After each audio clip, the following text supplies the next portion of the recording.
नमस्कार.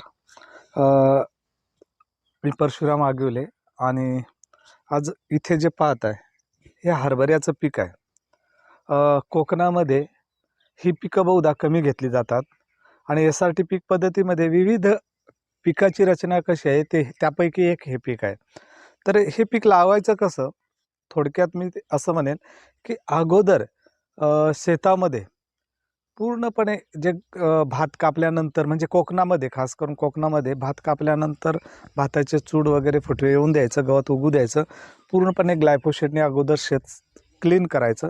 ग्लायफोसेट मारलं की त्याच्यामध्ये आपला हँडपूस सीडरच्या सहाय्याने आपल्याला याच्यामध्ये हरभऱ्याची लागवड करून घ्यायची आणि जमिनीमध्ये ओलं असेल तर ती त्याच ओलीवर तो उगवतो, पण जर ओल नसेल तर पाणी घेऊन ती लागवड करायची. त्याच्यानंतर आपल्याला पॅन्डेमेथिलिन किंवा गोलची फवारणी करायची.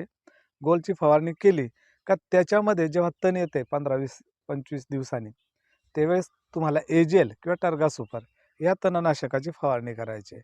आणि अशा पद्धतीने त्याच्यावर रोगराई फारशी येत नाही, पण मर रोग वगैरे असतो म्हणून बुरशीनाशकाची बीज प्रक्रिया करून ती लागवड केलेली बरी.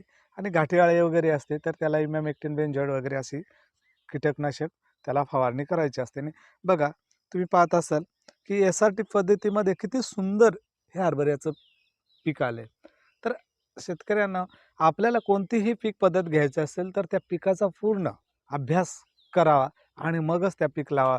SRT पीक पद्धती ही अशी 24-25 पिकं तर माझ्या शेतामध्येच आहेत. तर अशी वेगवेगळी पिकं मी तुम्हाला प्रत्येक व्हिडिओमध्ये दाखवणार आहे. धन्यवाद.